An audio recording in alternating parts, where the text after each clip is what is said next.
أعوذ بالله من الشيطان الرجيم. بسم الله الرحمن الرحيم.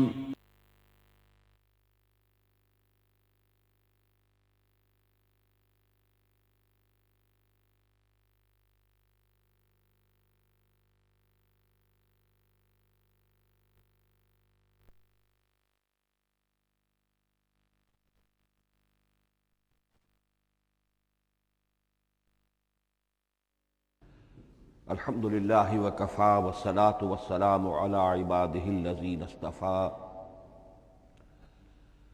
خصوصاً علی افضلہم وخاتم النبیین محمد الامین وعلی معین. اما بعد فاعوذ باللہ من الشیطان الرجیم. بسم اللہ الرحمن الرحیم. رب اشرح لي صدري ويسر لي امري واحلل عقدة من لساني يفقهوا قولي. اللهم ربنا آنس وحشتنا في قبورنا وارحمنا بالقرآن العظيم. اللهم اجعله لنا إماما ونورا وهدى ورحمة.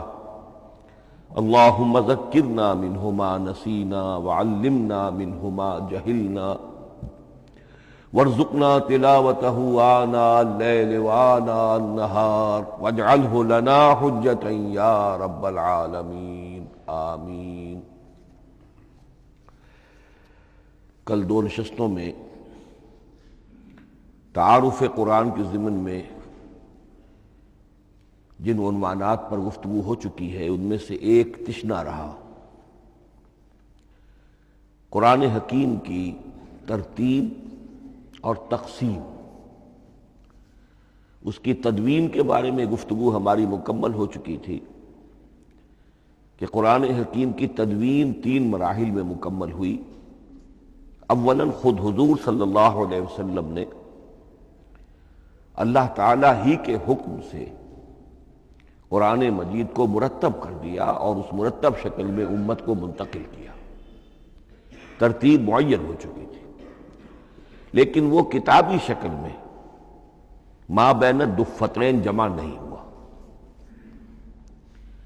اس کے بعد دوسرا مرحلہ آیا حضرت ابوبکر صدیق رضی اللہ تعالی عنہ کے عہد خلافت کے دوران، جب بہت سے حفاظ شہید ہو گئے جنگ یمامہ میں تو تشویش پیدا ہوئی کہ قرآن حکیم کو کتابی شکل کے اندر مرتب بھی کر لیا جائے، جمع کر لیا جائے. چنانچہ یہ کام حضرت ابوبکر صدیق کے عہد خلافت میں پورا ہو گیا اور اس کے لیے مصحف کا نام حضرت عبداللہ ابن مسعود کی تجویز پر حضرت ابوبکر صدیق رضی اللہ تعالی عنہ نے طے کیا. لیکن اس کے چونکہ ابھی پڑھنے کے انداز میں لوگوں کو کافی آزادی دی گئی تھی کہ اپنے اپنے لہجے کے مطابق لوگ پڑھ سکتے ہیں، تو اس سے محسوس ہوا کہ اب اس کے لکھنے کے انداز میں بھی فرق آ رہا ہے. تو اس لیے ضرورت محسوس ہوئی کہ اس کا ایک اسکرپٹ، ایک رسم الخط جو متفق علیہ ہو، اجماعی ہو، وہ طے کر دیا جائے. چنانچہ یہ تیسرا مرحلہ حضرت عثمان رضی اللہ تعالی عنہ کے عہد خلافت میں طے پایا. اسی لیے اس کو اب مصحف عثمانی کہتے ہیں، اس لیے کہ وہ رسم الخط اب ہمیشہ ہمیشہ کے لیے طے ہے.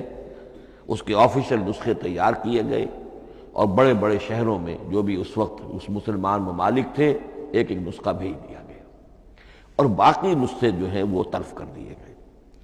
تو اس طریقے سے گویا کہ ربع صدی کے اندر یہ تینوں مرحلے جو ہیں مکمل ہو گئے ہیں. اور جیسا کہ میں نے عرض کیا، سب تسلیم کرتے ہیں کہ جو قرآن آج ہمارے پاس ہے وہ وہی ہے بعینہ ہی جو محمد الرسول اللہ نے اپنی امت کو دیا تھا.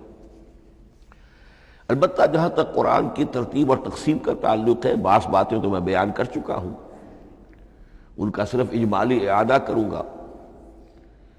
نمبر 1 یہ کہ قرآن کی جو بیسک یونٹ ہے، بنیادی اکائی، وہ آیت ہے. آیت کو ہم جملہ نہیں کہہ سکتے، آیت کو ورس نہیں کہہ سکتے، مصرع نہیں کہہ سکتے، اس کی اسی اصطلاح کو ہمیں ریٹین کرنا ہوگا. آیتیں چھوٹی بھی ہیں، بڑی بھی ہیں. آیتیں صرف حروف مقطعات پر بھی مشتمل ہیں اور مرکبات ناقصہ پر بھی مشتمل ہے، پورے جملے کی ایک آیت بھی ہے اور کئی جملوں پر ایک آیت بھی مشتمل ہے۔ یہ تمام امور توقیفی ہیں، یعنی حضور صلی اللہ علیہ وسلم کے بتانے پر موقوف علیہ، ان میں کسی کے اجتہاد کو، کسی منطق، کسی گرامر، کسی نحو، کسی بیان کے کسی اصول کو کوئی دخل نہیں۔ جہاں تک آیتوں کی تعداد کا تعلق ہے وہ مختلف فی ہے، وہ اتفاقی نہیں ہے، اس لیے کہ 6,500 کے لگ بھگ آیات ہیں۔ فرق کیوں ہے؟ ایک بڑا فرق تو اس وجہ سے واقع ہو جاتا ہے کہ تمام سورتوں کے آغاز میں جو آیت بسم اللہ لکھی ہوئی ہے اس کے ضمن میں ایک اختلاف ہے کہ آیا ہر مرتبہ اس آیت کو کاؤنٹ کیا جائے یا نہ کیا جائے۔ صرف ایک سورت ہے سورہ توبہ جس کے شروع میں آیت بسم اللہ نہیں ہے، باقی 113 سورتوں کے آغاز میں بسم اللہ لکھی ہوئی ہے، تو بعض حضرات اس کو سمجھتے ہیں کہ یہ کاؤنٹ نہیں کی جائے گی، بلکہ یہ تو در حقیقت صرف سورتوں کے درمیان فصل اور فرق قائم کرنے کے لیے یہ آیت بسم اللہ لکھ دی گئی ہے۔ تو آپ سمجھیے کہ جو اس پہ اختلاف ہوگا تو 113 کے عدد کا فرق تو اسی سے واقع ہو جائے گا۔ بعض اور مقامات پر بھی آیات کی تعداد میں قدر اختلاف ہے وہ روایات ہی کی بنیاد پر، کسی شخص کو خود یہ حق حاصل نہیں ہے کہ وہ اس میں کوئی فرق کر سکے، تبدیلی کر سکے۔ بہرحال 6,500 کے لگ بھگ آیات ہے قرآن حکیم کی۔ آیتیں مل جل کر سورتوں کی شکل میں ہیں، ان کی تعداد متفق علیہ ہے 114۔ سورت سور سے بنا ہے، سور کے معنی فصیل ہے، گویا کہ ہر سورت جو ہے وہ اللہ تعالیٰ کے علم، معرفت، حکمت کا ایک شہر ہے۔ سورتوں میں آیات کے باہمی ربط کے حوالے سے اس کے معنی کے اندر اور اس کی حکمتوں کے اندر اضافہ ہوتا ہے، ربط آیات، اور جس طریقے سے کہ مختلف موتیوں کو پرو دیا جائے ایک دھاگے میں، اس سے ہار وجود میں آئے، جو ترتیب ہوگی موتیوں کی اس سے ان موتیوں کا حسن دوبالا ہو جائے گا۔ ایسے ہی معاملہ آیات قرآنیہ کا ہے کہ جو ایک سورت کے اندر ہیں، اور ہر سورت کا ایک مرکزی مضمون یا عمود ہوتا ہے، اور تمام آیتیں اس سے منطلق اور اس سے منسلک ہوتی ہیں۔ ان سورتوں کے بعد جیسا کہ میں نے عرض کیا، دور صحابہ میں ہمیں صرف ایک اصطلاح اور ملتی ہے، حزب اور یا منزل۔ وہ اس سہولت کے لیے کہ اگر ایک ہفتے میں پورا قرآن ختم کرنا ہو، اس کی تلاوت مکمل کرنی ہو، تو روزانہ ایک حزب پڑھ لیا جائے۔ یہ چونکہ دور صحابہ میں بھی مذکور ہے، لہذا اس میں ہم دیکھتے ہیں کہ حسن موجود ہے، یعنی یہ کہ نہ تو یہ قباحت ہے کہ سورتوں کو توڑا گیا ہو، بلکہ پوری صورتیں شامل ہیں۔ کوئی مصنوعی مساوات قائم کرنے کی کوشش نہیں ہے، کوئی حزب نسبتاً تھوڑا سا زیادہ بڑا ہے، کچھ تھوڑا سا چھوٹا ہے، لیکن تقریباً مساوی ہے۔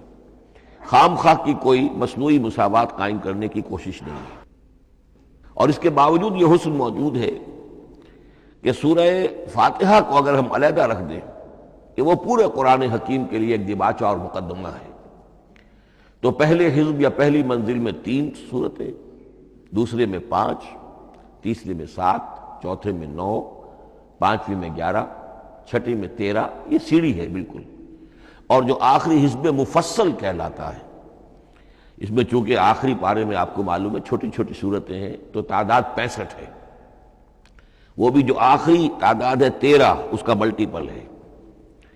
بہرحال یہ حزب، یہ بھی دور صحابہ میں اس کا تذکرہ ہمیں ملتا ہے۔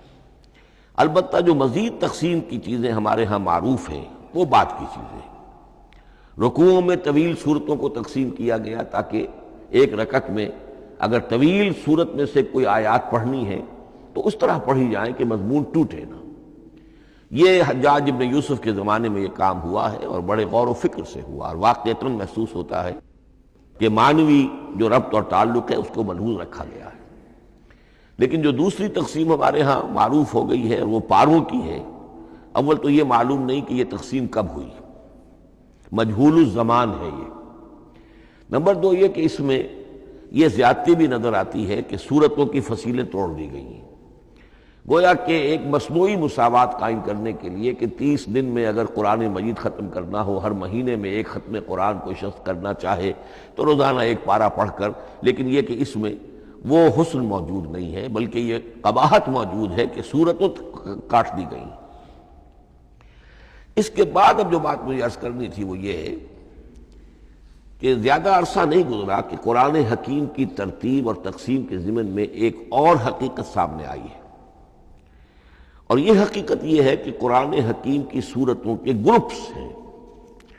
اب یہ چونکہ ایک بالکل ماضی قریب کا معاملہ ہے، اس سے پہلے یہ ذکر موجود نہیں تھا۔ اول تو یہ بات بھی مان لیجئے کہ قرآن مجید میں ترتیب اور نظم، اس کے بارے میں ہمارے اسلاف نے نہ کوئی زیادہ محنت کی اور نہ انہوں نے سمجھا کہ اس میں کوئی خاص ربط ہونا ضروری ہے، لیکن یہ کہ عہد حاضر میں مولانا حمید الدین فراہی رحمۃ اللہ علیہ ہندوستان میں ایک ایسے عالم پیدا ہوئے کہ جنہوں نے نظم قرآن کو اپنا خاص موضوع بنایا کہ یہ جو آیات باہم جوڑی گئی ہیں تو آخر کوئی حکمت ہے، سورتوں میں جو ربط قائم کیا گیا ہے یقیناً حکمت پر مبنی ہے، ورنہ سب سے سیدھی ترتیب تو جیسا کہ میں نے کل عرض کیا تھا یہ ہوتی ترتیب نزولی سے قرآن کو مرتب کر دیا جاتا۔ لیکن یہ کہ سورتیں آپ کو معلوم ہے طویل سورتوں میں ایسا بھی ہے کہ وہ ایک وقت میں نازل نہیں ہوئی بلکہ متعدد اوقات میں، اور سورہ بقرہ جو ہے وہ تقریباً 2 سال میں اس کی جو تنزیل ہے وہ مکمل ہوئی۔ تو پھر کچھ آیتوں کو جوڑنا، کس کو کہاں رکھنا ہے، کس کو کہاں رکھنا ہے، تو یہ حضور صلی اللہ علیہ وسلم نے خود کیا ہے، اللہ تعالیٰ کے حکم سے کیا ہے، تو یہ چیزیں حکمت سے خالی تو نہیں ہو سکتی۔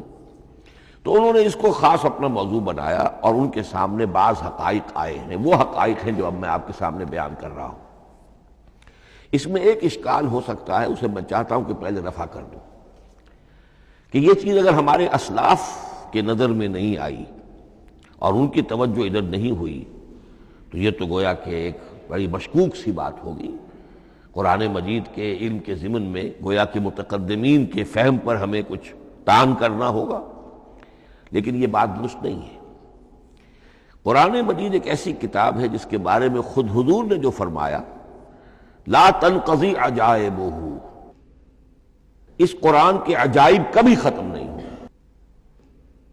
ولا یخلق عن کثرت الرد، بار بار کے پڑھنے سے اس پر کوئی پرانا پن، کوئی بوسیدگی طاری نہیں ہوگی، ولا یشبع منہ العلماء، اور کبھی اہل علم اس سے سیری محسوس نہیں کریں گے۔ تو قرآن مجید لا تنقضی عجائبہ، جیسے جیسے دنیا آگے بڑھ رہی ہے، تمدن آگے بڑھ رہا ہے، علم انسانی جو ہے مادی فزیکل سائنسز کا علم آگے بڑھ رہا ہے، قرآنی حقائق اور مبرہن ہو رہے ہیں، اور واضح ہو رہے ہیں، اور نکھر رہے ہیں۔ بہت سی باتیں ہمارے اسلاف کے علم میں نہیں آ سکتی تھی، اس لیے کہ ابھی انسانی معلومات کا دائرہ بہت ہی محدود تھا۔ ذوالقرنین کون تھے؟ اب چونکہ تاریخ مفسرین کے علم میں نہیں تھی تو سکندر اعظم کو سمجھا گیا کہ ذوالقرنین ہے، حالانکہ سکندر کی شخصیت اور ذوالقرنین کی وہ شخصیت جو قرآن میں بیان ہوئی ہے دونوں میں کوئی مناسبت ہے ہی نہیں۔ اسی طریقے کا معاملہ یہ کہ نظم قرآن کا ایک پہلو کہ جو ابھی پوری طریقے سے آشکارا نہیں ہوا تھا، یہ دور وہ ہے کہ جس میں اللہ کی فضل و کرم سے وہ بات بھی اب کھل کر سامنے آئی ہے، اور اس سے در حقیقت توثیق ہو رہی ہے حضور کے اس فرمان کی کہ لا تنقضی عجائبہ، اس کے عجائب کبھی ختم نہیں ہوں گے۔ انسان محنت کرے گا، کوشش کرے گا، یہ ہیروں کی ایک ایسی کان ہے جس میں سے اور ہیرے نکلتے چلے جائیں گے۔ اس کے ضمن میں ایک بات تو میں نے آپ سے کل عرض کر دی تھی اور آج پھر بھی کہی ہے، سورتوں میں بھی ایک ربط ہے، آیات جو سورتوں کے اندر جوڑی گئی ہیں، پھر سورتیں اکثر و بیشتر جوڑوں کی شکل میں ہیں۔ اس کے کچھ مثالیں بھی کل میں نے آپ کو دی تھی۔ قرآن مجید کی ایک آیہ مبارکہ ہے وَمِن كُلِّ شَيْءٍ خَلَقْنَا زَوْجَيْنِ لَعَلَّكُمْ تَعْقِلُونَ یا لَعَلَّكُمْ تَذَكَّرُونَ، مجھے پوری طرح یاد نہیں ہے۔ ہم نے ہر شے کو جوڑوں کی شکل میں پیدا کیا، اگرچہ اس کو چونکہ قرآن مخلوق نہیں ہے ہم اس پر اس کا اطلاق نہیں کریں گے، لیکن من کل شیء خلقنا زوجین، اس میں اس قدر کیٹیگوریکل سٹیٹمنٹ ہے کہ معلوم ہوتا ہے کہ یہ اصول اتنا اللہ تعالیٰ کے ہاں اتنا پسندیدہ ہے کہ قرآن مجید کی صورتوں میں بھی یہ صورتوں کے بھی جوڑوں کی شکل میں ہونا یہ بہت ہی اظہر من الشمس ہے۔ بعض جگہوں پر تو اظہر من الشمس ہے، بعض جگہوں پر ذرا تدبر کر کے بات معلوم ہوتی ہے۔ البتہ کہیں کہیں آپ کو نظر آئے گا کچھ منفرد صورتیں بھی ہیں، اور ان میں سے بعض یا جب دوران ترجمہ یہ چیزیں آئیں گی تو اب میں صرف اس وقت حوالہ دے سکوں گا، بڑی تیزی سے ہمیں چلنا ہوگا، اس وقت میں چاہتا ہوں کہ ذہن میں یہ حقائق بیٹھ جائیں۔ بعض جگہوں پر آپ دیکھیں گے تین تین صورتوں کے گروپ ہیں، ان میں سے دو کے مابین تو نسبت زوجیت کامل ہے، بلکہ یہ سمجھ لیجئے نسبت زوجیت کہتے کس کو ہے؟ دو چیزیں مل کر کسی مقصد کی تکمیل کریں، ان دونوں میں ایسی نسبت ہونی چاہیے ریسیپروکل کہ وہ ایک دوسرے کی تکمیل کے لیے اور کسی مقصد کے حصول کے لیے ان کے مابین ایک تعلق قائم ہو، یہ زوجیت ہے۔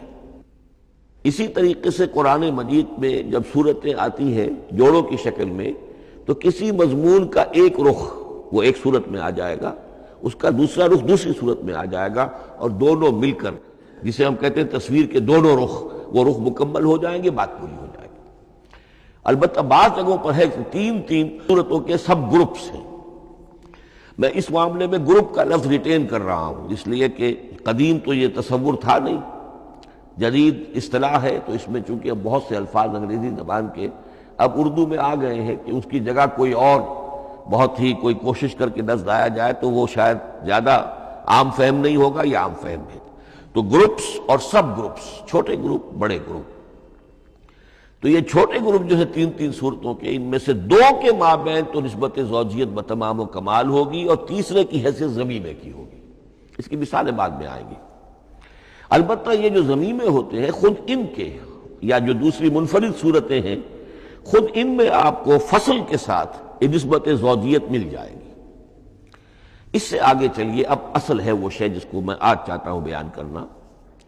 قرآن حکیم کی صورتوں کی ایک گروپنگ اس اعتبار سے سامنے آئی، کچھ صورتیں مکی پھر مدنی، پھر مکی پھر مدنی، پھر مکی پھر مدنی، پھر مکی پھر مدنی۔ ایسا کیوں ہے؟ بڑی قابل غور بات ہے، اس میں کوئی حکمت ہے؟ اور عجیب بات یہ سامنے آئی، اس اعتبار سے بھی قرآن کے 7 گروپ بنتے ہیں، ہر گروپ میں ایک یا ایک سے زائد مکی صورت اور پھر ایک یا ایک سے زائد مدنی صورتیں، ایک گروپ پورا ہو گیا۔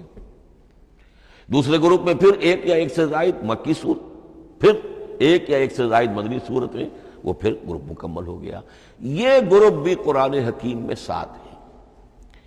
یہ گروپ جو ہے قرات کے لیے نہیں ہے، یہ گروپ جو ہے معنوی تقسیم ہے، غور و فکر کے اعتبار سے، کہ ہر گروپ کا ایک عمود ہے، ایک مرکزی مضمون ہے، اور جس طریقے سے صورتیں دو مل کر ایک مضمون کی تکمیل کرتی ہیں، اسی طرح ہر گروپ کی مکی اور مدنی صورتیں مل کر ایک بڑے مضمون کی تکمیل کرتی ہیں۔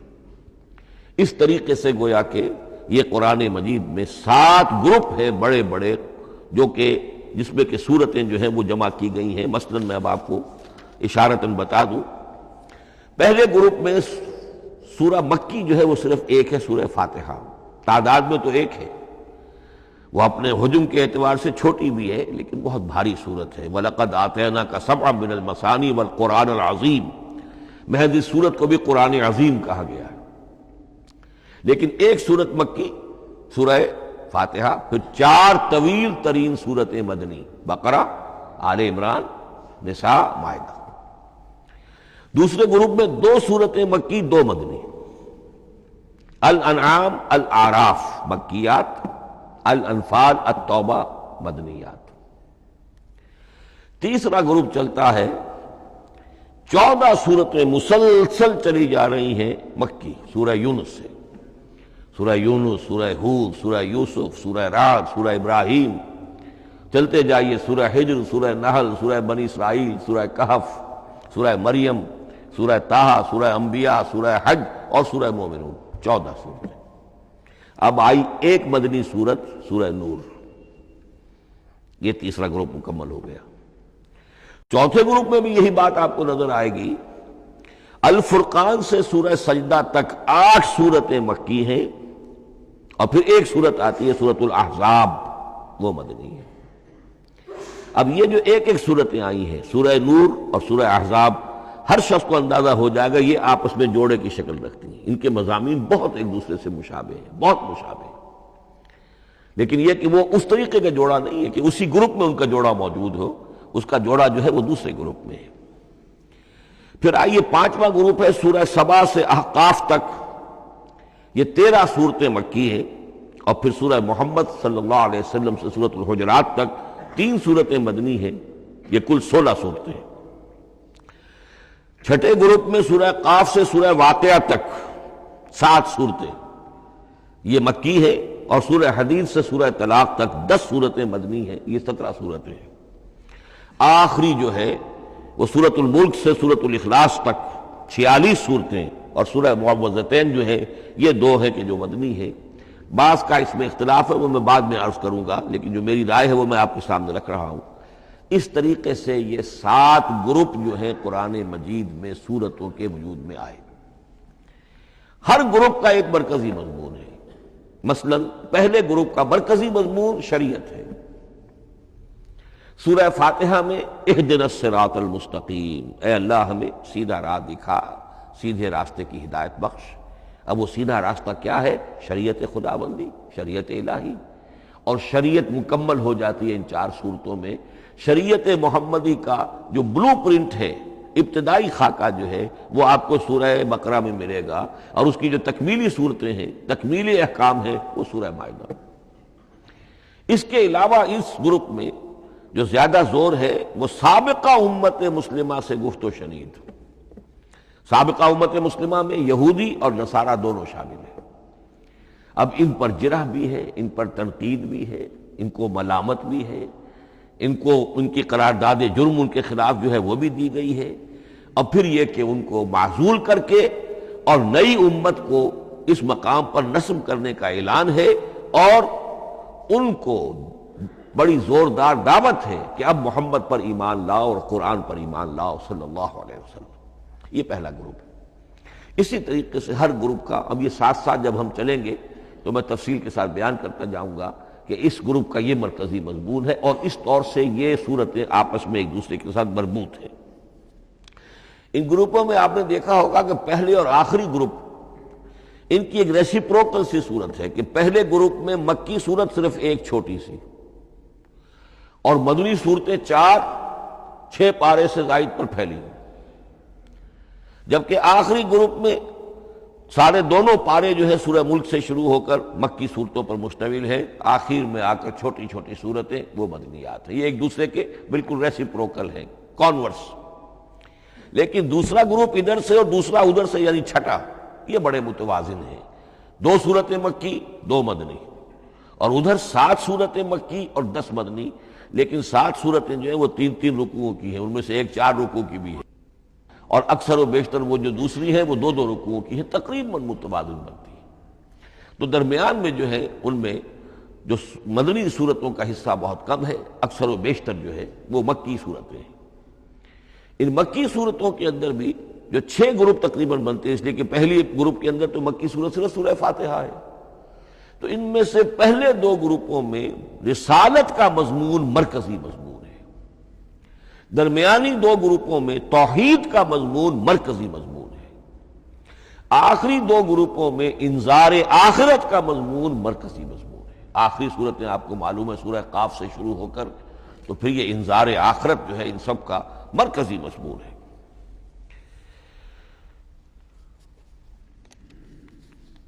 مدنی قرآن جو ہے یہ بھی آپ نوٹ کر لیجئے کہ کل قرآن کا 1/3 ہے تقریباً، اور اس 1/3 کا 2/3 پورا کا پورا پہلے گروپ میں آ گیا ہے۔ سورہ بقرہ، سورہ آل عمران، سورہ نساء، سورہ مائدہ۔ باقی تو پھر جا کے سورہ احزاب، سورہ نساء، پھر 3 چھوٹی صورتیں، پھر آخر میں 2 بہت چھوٹی چھوٹی صورتیں، سورہ انفال اور سورہ توبہ۔ لیکن یہ کہ یہ 2/3 جو ہے مدنی قرآن کا حجم بالکل پہلے ہی اس گروپ کے اندر آ گیا ہے۔ اس کی بھی حکمت ہے، کیوں مدنی صورتوں کو پہلے رکھا گیا؟ میرے علم میں نہیں ہے کہ اس موضوع پر کسی شخص نے گفتگو کی ہو سوائے محمد مارمڈیوک پکتھال کے۔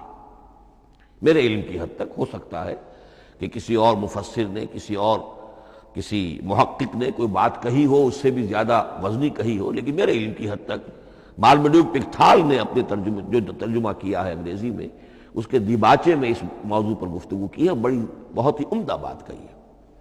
انہوں نے کہا کہ جب یہ قرآن نازل ہو رہا تھا تو اصل اہمیت ایمان کی تھی، پہلے لوگ ایمان لائیں اور پھر جو ایمان لائے ان کو پھر احکام دیے گئے کہ یہ کرو اور یہ نہ کرو، یہ حلال ہے، یہ حرام ہے، یہ فرض ہے، وغیرہ وغیرہ۔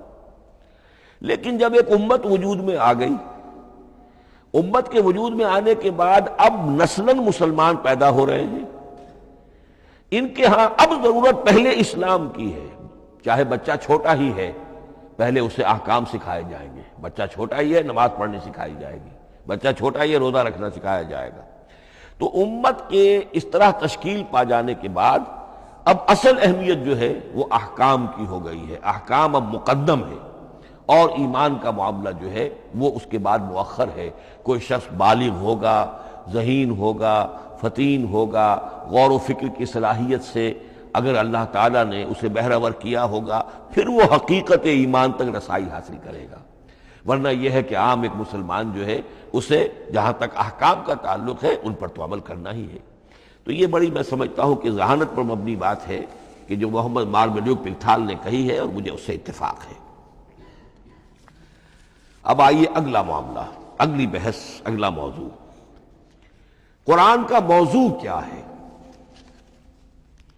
کیا قرآن فلسفے کی کتاب ہے، سائنس کی کتاب ہے، کیا یہ جیولوجی کی کتاب ہے، فزکس کی کتاب ہے، کس چیز کی کتاب ہے؟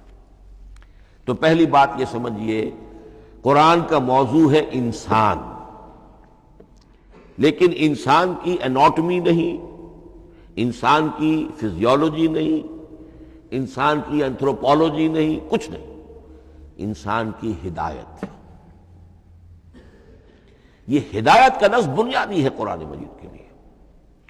چنانچہ دیکھیے ذرا نوٹ کر دیجئے، سورہ بقرہ کے شروع ہی میں ھدی للمتقین، پھر اس کے وسط میں ھدی للناس، سورہ یونس میں فرمایا ھدی ورحمۃ للمؤمنین، سورہ لقمان میں فرمایا ھدی ورحمۃ للمحسنین،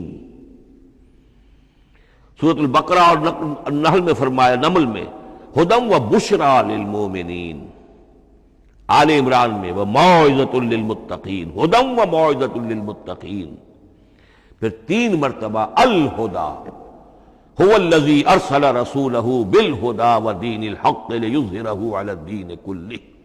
الہدیٰ، ہدن نکرہ ہے، الہدیٰ معرفہ ہو گیا، یعنی ہدایت کاملہ، ہدایت تامہ، ہدایت ابدی۔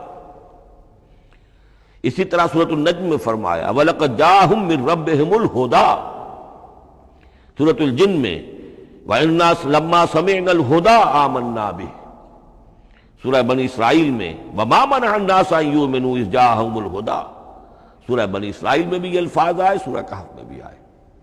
تو قرآن کا موضوع ہے ہدایت، اور اس کو اب ذہن میں رکھیے کہ انسان کے علم کے 2 گوشے ہیں۔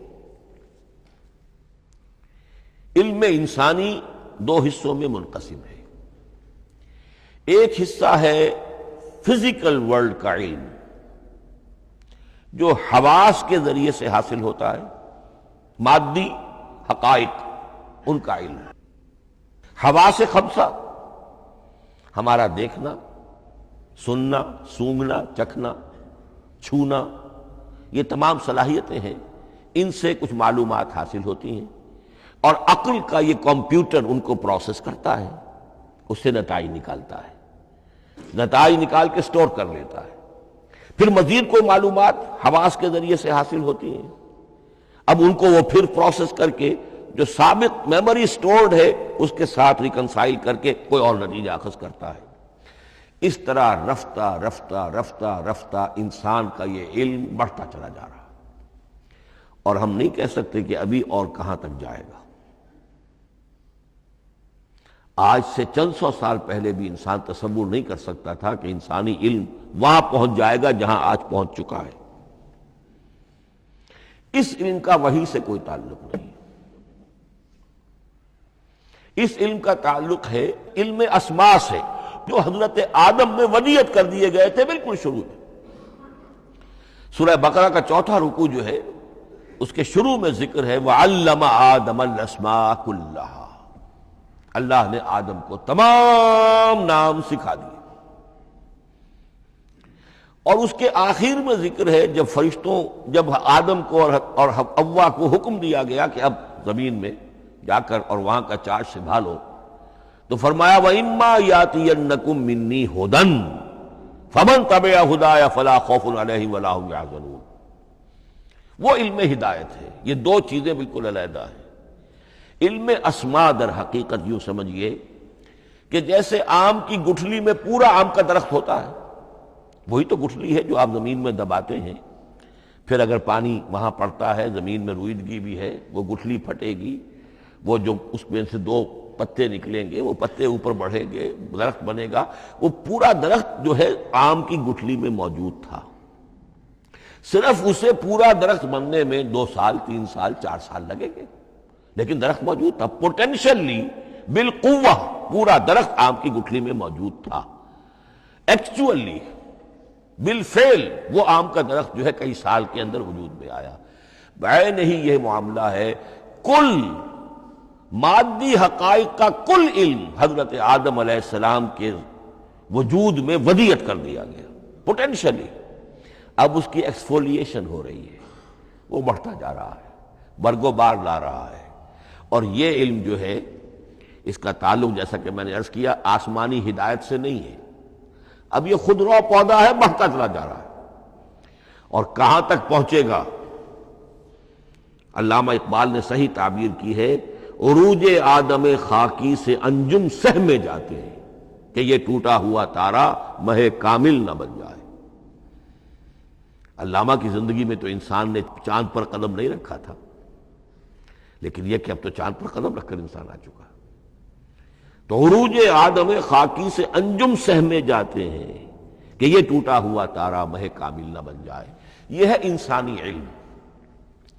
اس انسانی علم کے ساتھ اگر وہ علم وہی علم ہدایت نہ ہو تو یہ علم جو ہے بجائے خیر کے شر بن جاتا ہے۔ آج وہ شیطانی قوت بن چکا ہے، وہ علم ہلاکت کا سامان بن چکا ہے، تباہی کا ذریعہ بن چکا ہے۔ لیکن اس کے ساتھ دوسری بات ضروری تھی جو کہ وحی کے ذریعے سے آنے والا علم تھا، فَإِمَّا يَأْتِيَنَّكُم مِّنِّي هُدًى فَمَن تَبِعَ هُدَايَ فَلَا خَوْفٌ عَلَيْهِمْ وَلَا هُمْ يَحْزَنُونَ۔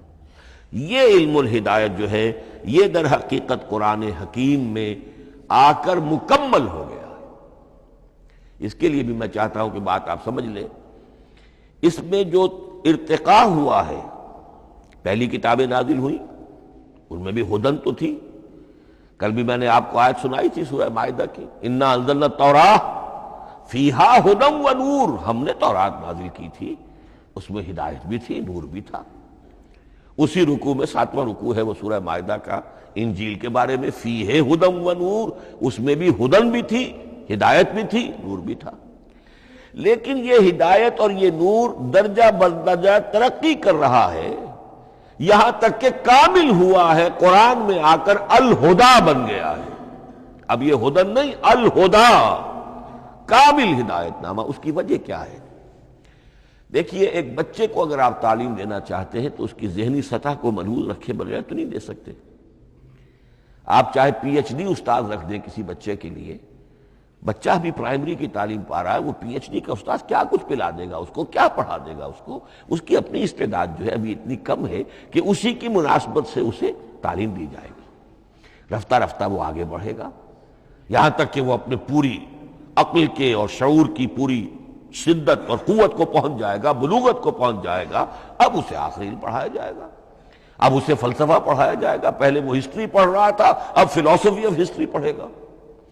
اس حوالے سے تدریجاً اللہ تعالیٰ نے تورات میں صرف احکام ہے، حکمت ہے ہی نہیں، انجیل میں حکمت ہے، احکام ہے ہی نہیں، دونوں مل کر ایک بات کو مکمل کرتی ہیں۔ تورات میں صرف احکام ہے، حکمت ہے ہی نہیں۔ جیسے کہ میں نے عرض کیا تھا، بچے کو آپ بتا دیتے ہیں بھئی روزہ ٹوٹ جاتا ہے اس طریقے سے، روزے کا مطلب یہ ہے اب دن بھر کھانا کچھ نہیں ہے، چاہے بچہ ابھی 6 سال کا ہے، 7 سال کا ہے، 8 سال کا ہے، آپ بتا رہے ہیں، احکام تو دے دیے جائیں، یہ کرو یہ نہ کرو، یہ ڈوز ہیں یہ ڈونٹس ہیں۔ تو احکام 10، دی 10 کمانڈمنٹس، احکام دیے گئے، حکمت نہیں۔ ابھی حکمت کا تحمل ان کے لیے ممکن نہیں تھا، ابھی وہ عہد طفولیت ہے نوع انسانی کا۔ یوں سمجھیے کہ آج سے 3500 سال قبل کا انسان، 1400 قبل مسیح میں تورات دی گئی ہے حضرت موسیٰ علیہ السلام کو۔ اب یہ 2000 مسیح آنے والا ہے تو 3400 سال پہلے کی بات ہے، تو انسانی ذہن ابھی جس سطح پر تھا، یہاں تک کہ 2000 سال پہلے حضرت مسیح علیہ السلام کے بھی الفاظ انجیل میں موجود ہیں، اب بھی موجود ہیں۔ اپنے حوارین سے آپ نے فرمایا تھا ابھی مجھے تم سے اور بھی بہت سی باتیں کہنی تھیں، مگر ابھی تم ان کا تحمل نہیں کر سکو گے، جب وہ فارقلیت آئے گا تو تمہیں سب کچھ بتائے گا۔ یہ پیشین گوئی تھی محمد الرسول اللہ صلی اللہ علیہ وسلم۔ ابھی تم تحمل نہیں کر سکتے، ابھی 600 برس اور چاہیے تمہاری ذہنی بلوغت کے لیے۔ تو الہدا مکمل ہوا ہے قرآن حکیم میں آ کر۔ البتہ ایک نقطہ اس میں نوٹ کیجئے، قرآن مجید اگرچہ کتاب ہدایت ہے، سائنس کی کتاب نہیں ہے، لیکن اس میں سائنٹیفک فینومینا کی طرف اشارے موجود ہیں۔ چونکہ قرآن مجید ان تمام جو بھی یہ کائناتی حقائق ہیں، ان سب کو آیات الہیہ قرار دیتا ہے۔ ان فی خلق السماوات والارض واختلاف اللیل والنہار والفلک التی تجری فی البحر بما ینفع الناس وما انزل اللہ من السماء من ماء فاحیا به الارض بعد موتها وبث فیہا من کل دابۃ وتصریف الریاح والسحاب المسخر بین السماء والارض لآیات لقوم یعقلون۔ یہ سب نشانیاں ہیں اللہ کی، اللہ کی قدرت، اللہ کی عظمت، اللہ کے علم کامل، اللہ کی حکمت بالغہ، سب نشانیاں۔ تو یہ جو فزیکل فینومینا ہے ان کی طرف قرآن ریفر کرتا ہے۔ بعض حقائق وہ ہے کہ جن کا تعلق اسٹرانومی سے ہے، کل فی فلک یسبحون، یہ تمام اجرام سماویہ جو ہیں یہ اپنے اپنے مدار میں تیر رہے ہیں، معلوم ہوا ہر شے حرکت میں ہے۔ انسان پر تو ایک دور ایسا گزرا ہے وہ یہ سمجھتا تھا زمین ساکن ہے اور سورج حرکت کر رہا ہے، پھر ایک دور آیا کہا نہیں سورج ساکن ہے، زمین حرکت کرتی ہے، اس کے گرد چکر لگاتی ہے، اور آج ہمیں معلوم ہوا ہر شے حرکت میں ہے، ہر شے۔ سورج کا بھی اپنا ایک مدار ہے، اس میں وہ حرکت کر رہا ہے اپنے پورے کنبے کو لے کر، یہ پورا سولر سسٹم اس کا کنبہ ہے، اس پورے کنبے کو لے کر وہ بھی ایک مدار میں حرکت کر رہا ہے۔ تو معلوم ہوا کل فی فلک یسبحون۔ اب یہ کل کا لفظ جس طرح منقع ہو کر، جس طرح مبرہن ہو کر، جس شان کے ساتھ آج وہ عویدہ ہوا ہے، واضح ہوا ہے، آج سے پہلے انسان کو معلوم نہیں تھا۔ تو یہ جو فزیکل فینومینا ہے جن کی طرف قرآن مجید ریفر کرتا ہے، یہ اگرچہ قرآن کا اصل موضوع نہیں ہے، لیکن ایک بات جان لیجئے کہ قرآن مجید میں ان فزیکل فینومینا کے بارے میں جو بات کہی گئی ہے وہ غلط نہیں ہو سکتی، اور یہ وہ حقیقت ہے کہ جو اس دور میں آ کر اتنی واضح ہوئی ہے۔ آپ نے نام سنا ہوگا ڈاکٹر مورس بکائی کا، یہ فرانسیسی سرجن تھے، انہوں نے مطالعہ کیا، کمپیریٹو اسٹڈی کی قرآن بائبل دونوں کی، بائبل سے مراد اولڈ ٹیسٹمنٹ نیو ٹیسٹمنٹ دونوں، اور وہ اس نتیجے پر پہنچا کہ پورے قرآن میں کوئی ایک لفظ ایسا نہیں ہے جسے ہماری ساری سائنسی انکشافات میں سے کسی نے غلط ثابت کیا، جبکہ تورات میں بے شمار چیزیں ایسی ہیں کہ سائنس انہیں غلط ثابت کر چکی ہے۔ The science, the Quran and the Bible. اب یہ بات بڑی اہم ہے، اس کو بڑی خوبصورت انداز میں ڈاکٹر رفیع الدین مرحوم نے کہا ہے کہ یہ کائنات اللہ کا فعل ہے، عمل ہے، اس کی تخلیق ہے، اس کی تدبیر ہے، اور قرآن اللہ کا قول ہے۔ قول و عمل میں تضاد ممکن نہیں، عام انسان کے قول و عمل میں تضاد ممکن نہیں، اللہ کے قول و فعل میں اور قول و عمل میں تضاد ہو سکتا ہے۔ ہاں یہ ہو سکتا ہے کہ ایک دور میں انسانوں نے بات سمجھی نہ ہو، ان کا ذہن وہاں تک پہنچا نہ ہو، ان کی معلومات کا دائرہ ابھی اس حد تک ہو کہ ان حقائق تک نہ پہنچا ہو، لیکن جیسے جیسے وقت آئے گا مزید حقائق منکشف ہوں گے، اور یہ بات اور زیادہ سے زیادہ واضح سے واضح تر ہوتی چلی جائے گی کہ جو کچھ قرآن میں لکھا ہے وہی برحق ہے، ہاں آج سے پہلے انسانی ذہن اس حد تک رسائی حاصل کرنے کا اہل نہیں تھا۔ اور یہ ہے در حقیقت آیت قرآن حکیم کی، یہ سورہ حامیم السجدہ کی لاسٹ بٹ ون آیت ہے، سنریہم آیاتنا فی الآفاق وفی انفسہم حتی یتبین لہم انہ الحق، ہم انہیں دکھاتے چلے جائیں گے اپنی نشانیاں آفاق میں بھی انفس میں بھی، سنریہم آیاتنا فی الآفاق وفی انفسہم حتی یتبین لہم، یہاں تک کہ یہ بات پوری طرح نکھر کر مبرہن ہو کر ان کے سامنے واضح ہو جائے گی انہ الحق، کہ قرآن حق ہے۔ اور اسی کی حقیقت جو ہے، جیسا کہ میں نے عرض کیا، ایک تو مورس بکائی کو ذہن میں رکھیے، اور ایک اور شخص کینیڈا میں ایک بہت بڑا ڈاکٹر ہے کہ جو ایمبریولوجسٹ ہے، اور اس کی جو ٹیکسٹ بکس ہے جو ایمبریولوجی پر، علم جنین یعنی رحم مادر میں جو بچے کی پرورش ہوتی ہے کیسی ہوتی ہے، کن کن سٹیجز سے گزر کر ہوتی ہے، یہ علم جنین یا ایمبریولوجی، تو سٹینڈرڈ ٹیکسٹ بک ہے دنیا میں اس کی، ڈاکٹر کیتھل مور کی۔ اور وہ حیران رہ گیا کہ میں نے جب قرآن کا مطالعہ کیا کہ آج سے 1400 برس قبل، جبکہ نہ مائکروسکوپ تھی، نہ ڈسیکشن ہوتا تھا ابھی ہیومن باڈی کا، یہ حقائق جو قرآن بیان کر رہا ہے، وَلَقَدْ خَلَقْنَا الْإِنسَانَ مِنْ صُلَالَةٍ مِّن مَّاءٍ مَّهِينٍ ثُمَّ جَعَلْنَاهُ نُطْفَةً فِي قَرَارٍ مَّكِينٍ ثُمَّ خَلَقْنَا النُّطْفَةَ عَلَقَةً فَخَلَقْنَا الْعَلَقَةَ مُضْغَةً فَخَلَقْنَا الْمُضْغَةَ عِظَامًا فَكَسَوْنَا الْعِظَامَ لَحْمًا، یہ کہاں سے معلوم ہوئی؟ اور واقعہ یہ ہے کہ اس سے زیادہ صحیح تعبیر ممکن نہیں۔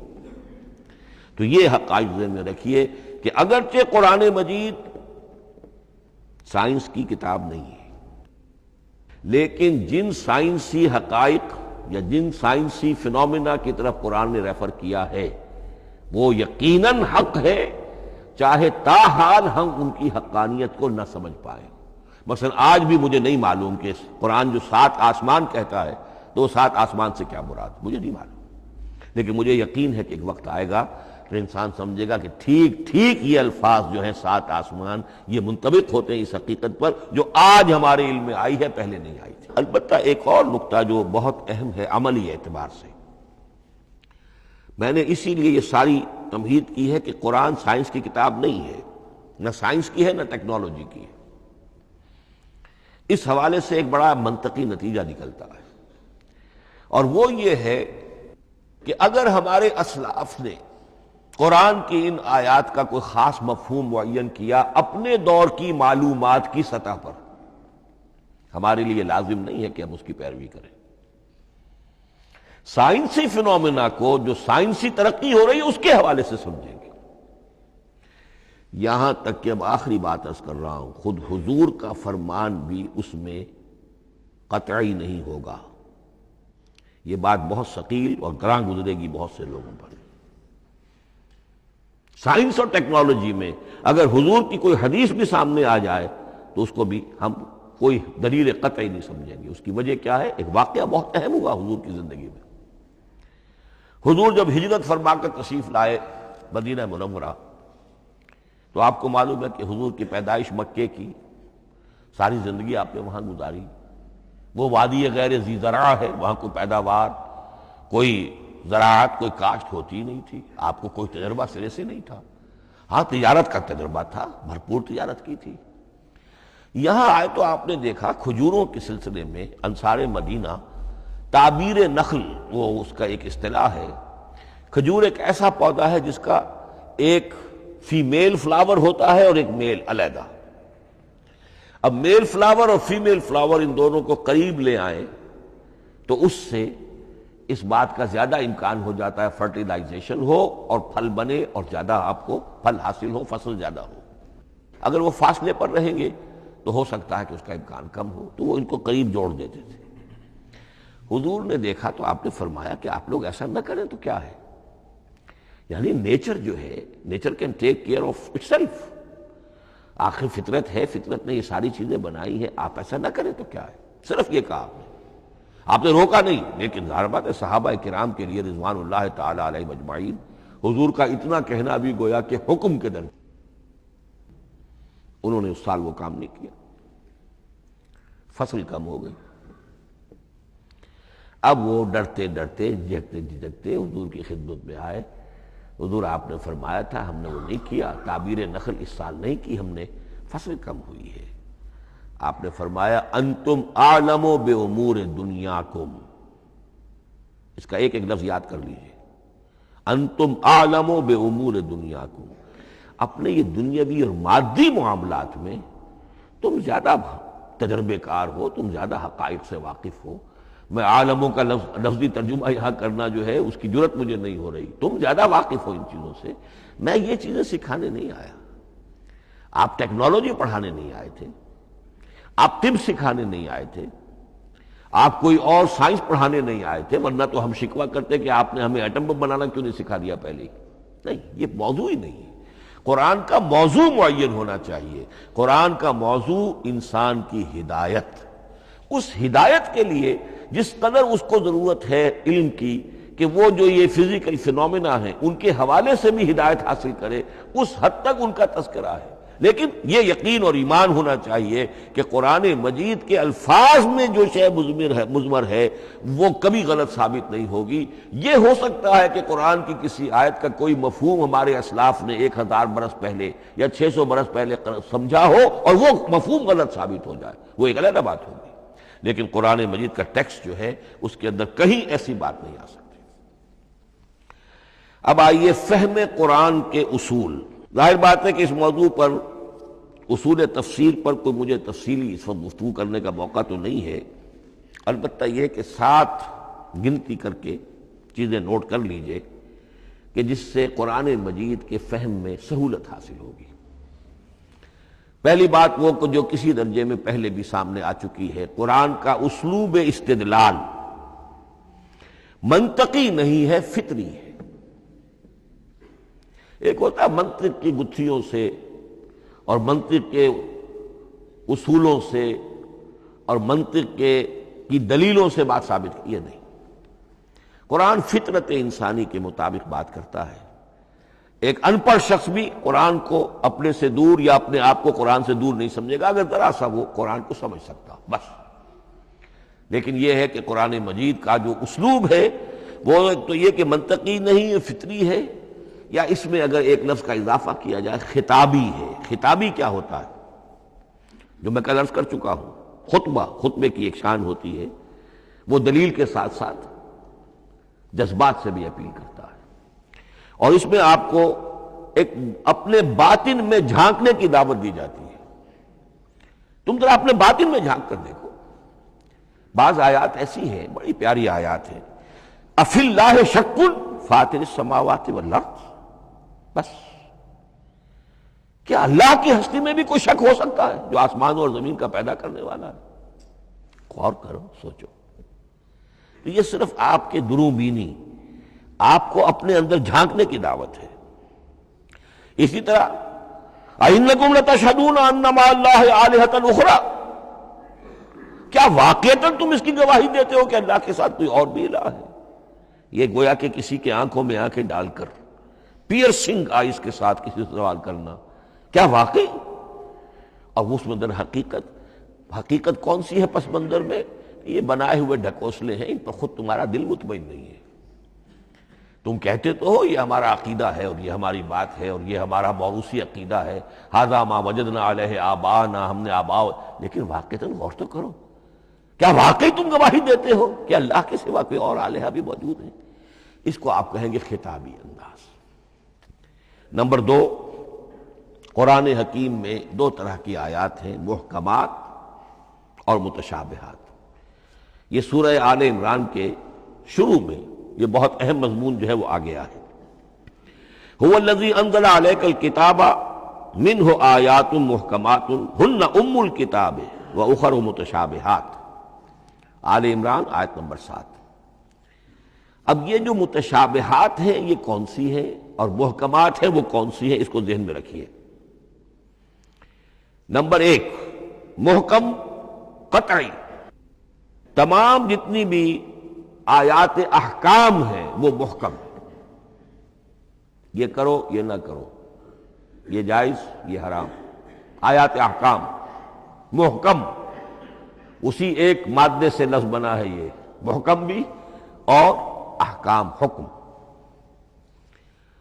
البتہ عالم غیب کی ساری خبریں متشابہات میں سے، عالم غیب ہو، عالم ارواح ہو، عالم برزخ ہو، عالم آخرت ہو، ان کے تمام حقائق یہ متشابہات میں سے، ان کو ہم حقیقتاً سمجھ نہیں سکتے، ہمارا تجربہ ہی نہیں، ہمارا وہ مشاہدہ ہی نہیں۔ جیسا کہ ایک حدیث میں آیا ہے، جنت کی جو بھی نعمتیں ہیں، ایک تو وہ نعمتیں جن کا ذکر قرآن میں ہے اور ان الفاظ میں ہے جن سے ہم واقف ہیں۔ اب ان میں تو یہ ہے کہ حور و قصور اور پھل اور یہ اور دودھ اور شہد اور وغیرہ وغیرہ وغیرہ، وہ چیزیں ہم جانتے ہیں، تو وہ بھی حق ہیں، ایسے ہی ہوں گی، اتوب ہی متشابہہ، لیکن یہ صرف نزل ہے، یہ تو ابتدائی مہمان نوازی ہے، نزل من غفور الرحیم۔ جو اصل ضیافت ہونی ہے اہل جنت کی، اس کے بارے میں فرمایا وہ نعمتیں دینے ملیں گی، ما لا عین رات ولا اذن سمعت وما خطر علی قلب بشر، جو نہ کسی آنکھ نے کبھی دیکھی، نہ کسی کان نے کبھی سنی، نہ کسی انسان کے دل پر ان کا خیال تک وارد ہو، انہیں ہم کیا سمجھیں؟ تو عالم برزخ، عالم آخرہ، عالم غیب، عالم ارواح، ان کی تمام چیزوں کو ہم آیات متشابہات میں سے سمجھیں گے۔ البتہ یہ جو سائنٹیفک فینومینا والی باتیں ہیں مادی علوم کی، ان میں یہ ہے کہ متشابہ اور محکم ہونے کا معاملہ بدلتا چلا جا رہا ہے۔ جب تک وہ ہمارا سائنسی علم وہاں تک نہیں پہنچا تھا، وہ آیت ابھی متشابہ تھی، سمجھ میں نہیں آ رہی تھی، لیکن اب جب کہ وہ بات وہاں پہنچ گئی اور کھل گئی بات، اب معلوم ہوا کل فی فلک یسبحون، اب یہ آیت محکمات میں آ گئی، اب یہ وہ بات نہیں رہی کہ جس کا صحیح مفہوم سمجھنا ہمارے لیے مشکل ہو۔ تیسری بات، تفسیر اور تعویل میں کیا فرق ہے؟ تفسیر کا عام طور پر لفظ استعمال ہوتا ہے لفظی طور پر، الفاظ کی بحث، نحوی بحث، قواعد گرامر جو ہے ان کے حوالے سے جو بحث کی جائے گی وہ تفسیر ہے، اور اس کی اصل حقیقت اور مدلول کو سمجھنے کی جو کوشش کی جائے گی وہ تعویل ہے۔ تو یہ دو الفاظ جو ہیں یہ مختلف ہوں گے، تفسیر اور تعویل۔ نمبر 4، تعویل عام اور تعویل خاص، یہ بہت اہم موضوع ہے۔ دیکھیے قرآن مجید نازل ہوا ایک خاص ٹائم اینڈ سپیس پس منظر میں، آج سے 1400 برس قبل 610 عیسوی سے لے کر 632 عیسوی تک نازل ہوا، حجاز میں نازل ہوا۔ اس کی ایک اولین مخاطب قوم تھی، وہ ان پڑھ قوم تھی، پڑھے لکھے شاذ الشاذ کالمعدوم کے درجے میں تھے، وہاں فلسفے کا سوال نہیں، کوئی منطق کی بات نہیں، کچھ بھی نہیں، اور اولین مخاطب وہی ہیں، اور جو بھی حالات ہیں اس وقت کے ان کے حوالے سے بات کی جا رہی ہے۔ اب قرآن مجید کی ہر آیت پر اولاً غور ہوگا اس اعتبار سے، جب یہ نازل ہوئی ہے تو اس کا اس وقت کیا مفہوم سمجھا گیا، اس خاص کانٹیکسٹ میں، ٹائم اینڈ سپیس کانٹیکسٹ میں کیا مفہوم سمجھا گیا، یہ ہے تعویل خاص۔ لیکن اب دوسری طرف دیکھیے، یہی کتاب ہدایت ہے ابد الآباد تک کے لیے، اسی کتاب کو 20ویں صدی عیسوی کے انسان کے لیے بھی ہدایت نامہ بننا ہے۔ اگر دنیا طویل ہے اور 500 برس تک ہے تو 25ویں صدی عیسوی کے انسان کے لیے بھی ہدایت نامہ یہی کتاب بننی ہے۔ یہ عرب کے امیین کے لیے ہدایت نامہ تھی تو ایران کے فلسفیوں کے لیے بھی تو ہدایت نامہ تھی۔ لہذا ان الفاظ کے اندر یہ قرآن کے اعجاز کا وہ پہلو ہے جو بہت نمایاں ہے، کہ ان الفاظ کے اندر کہ جو ایک خاص کانٹیکسٹ میں نازل ہوئے اور اس وقت ان کا ایک معین مفہوم سمجھا گیا، انہی میں وہ عموم بھی موجود ہے کہ اسی سے ہمیشہ کے لیے ہدایت اخذ کی جا سکتی ہے۔ اس کو ہم کہیں گے تعویل عام، اس کانٹیکس سے ذرا نکال کر اب اس آیت کے الفاظ، اس کا در و بست، اس کا ما سبق، اس کے بعد ما بعد، سیاق و سباق، اس کے حوالے سے بیٹھ کر بات کی جائے۔ تعویل خاص میں شان نزول پیش نظر رہے گا، تعویل عام میں اس آیت کے الفاظ، ان کا در و بست اور آیت کا سیاق و سباق، یہ زیادہ زیر بحث رہے گا۔ تو معلوم ہوا کہ یہ دونوں چیزیں اپنی اپنی جگہ اہم ہیں۔ نہ تو انسان صرف تعویل خاص تک اپنے آپ کو محدود کر لے، اگر وہ کرے گا تو گویا کہ وہ صرف اس دور کا قرآن پڑھ رہا ہے، آج کا قرآن وہ نہیں پڑھ رہا۔ قرآن کے اندر تو واقعتاً یہ شان ہے کہ میں جس کے لیے الفاظ یہ استعمال کیا کرتا ہوں کہ ہر دور کے افق پر ایک خورشید تازہ کے مانند طلوع ہوگی یہ کتاب۔ معلوم ہوگا آج کا قرآن ہے، یہ ہمیں آج ملا ہے قرآن، اور گویا کہ آج جو ہمیں مسائل درپیش ہے ان کا حل ہے جو یہ قرآن پیش کر رہا ہے۔ یہ اس کا اعجاز ہے، یہ اس کا کمال ہے۔ اس اعتبار سے نوٹ کیجئے تعویل خاص اور تعویل عام، یہ الفاظ کیونکہ بار بار دورہ ترجمہ آئیں گے تو اس لیے میں نے ان اصطلاحات سے چاہا کہ آپ واقف ہو جائیں۔ ایک اور اس میں بات سمجھنے کی ہے تذکر اور تدبر۔ قرآن سے بنیادی ہدایت حاصل کر لینا، اس کے لیے قرآن انتہائی آسان ہے۔ وَلَقَدْ يَسَّرْنَا الْقُرْآنَ لِلذِّكْرِ فَهَلْ مِن مُدَّكِرٍ۔ ذرا سی انسان کو عربی آتی ہو کہ براہ راست قرآن کا مفہوم آپ کے ذہن اور قلب پر نازل ہوتا چلا جائے، بس قرآن کا اصل جو پیغام ہے، جو اس کی اصل ہدایت ہے، اس کی تمثیل یوں سمجھیے کہ سمندر میں اگر کوئی آئل ٹینکر جو ہے ٹوٹ جائے تو میلوں جو آئل ہوتا ہے وہ سطح سمندر کے اوپر پھیل جاتا ہے، سطح پر رہے گا، نیچے تو جائے گا نہیں۔ تو یوں سمجھیے کہ قرآن مجید کا جو لب لباب ہے، لب لباب، وہ اس کی سطح پر موجود ہے، لیکن اس کے یہ مطلب نہیں ہے کہ صرف سطح ہی سطح ہے، اس کی گہرائی فیتم لس، اس کی گہرائی وہ ہے کہ جس کی کوئی حد نہیں۔ اب اس کے لیے تعمق، گہرائی میں غوطہ زنی کرنا، قرآن میں ہو غوطہ زن اے مرد مسلمان، اس کے اعتبار سے یہ دنیا کی مشکل ترین کتاب، اچھی طرح سمجھ لیجیے، اس کی تہ تک پہنچنا ممکن ہی نہیں۔ غلطی سے ہم کبھی کبھی کسی شخص کی مدح کرتے ہوئے کہہ دیتے ہیں فلاں شخص کو قرآن پر بڑا عبور حاصل ہے۔ ایک عالم دین نے یہ الفاظ میرے بارے میں کہہ دیے تھے، میں نے فوراً ٹوک دیا۔ میں نے کہا آپ کیا، یہ قرآن کی آپ نے گویا کہ قرآن مجید کی شان میں گستاخی کی ہے، قرآن کی توہین کی ہے۔ عبور کہتے ہیں ایک کنارے سے دوسرے کنارے کو چلے جانا، دریا عبور کر لیا، قرآن کے کنارے ہے ہی نہیں، یہ ناپیدا کنار سمندر ہے، اس سمندر کا کوئی کنارہ نہیں، نہ اس کی گہرائی اور نہ اس کے کنارے۔ لہذا پوری زندگی کوئی امام راضی ہو، کوئی زمخشری ہو، کوئی ہو، پوری زندگی کھپا کر بھی وہ یہ نہیں کہہ سکے گا کہ میں نے قرآن مجید کو بتمام و کمال سمجھ لیا ہے۔ معاذ اللہ، معاذ اللہ، معاذ اللہ، ناممکن۔ وراء الورا ثم وراء الورا، یہ ہے تذکر اور تدبر۔ اس کے لیے تو پوری زندگی انسان کھپائے، پورا وقت اس کے لیے لگائے، پوری صلاحیت کھپا دے، تب بھی وہ بہت سی جگہوں پر پھر بھی کہے گا واللہ عالم۔ امام رازی کو بھی نہ معلوم کتنے مقامات پر جا کر یہ کہنا پڑا ہے کہ اللہ بہتر جانتا ہے۔ اعلم ان ھذا المقام مقام غامض عمیق محیب، یہ مقام تو بہت محیب ہے، پرہیبت ہے، بہت گہرا ہے، بہت غامض ہے۔ امام رازی کہہ رہے ہیں، 30 جلدوں میں تفسیر لکھنے والا شخص۔ اقول قولی ھذا واستغفر اللہ لی ولکم ولسائر المسلمین والمسلمات۔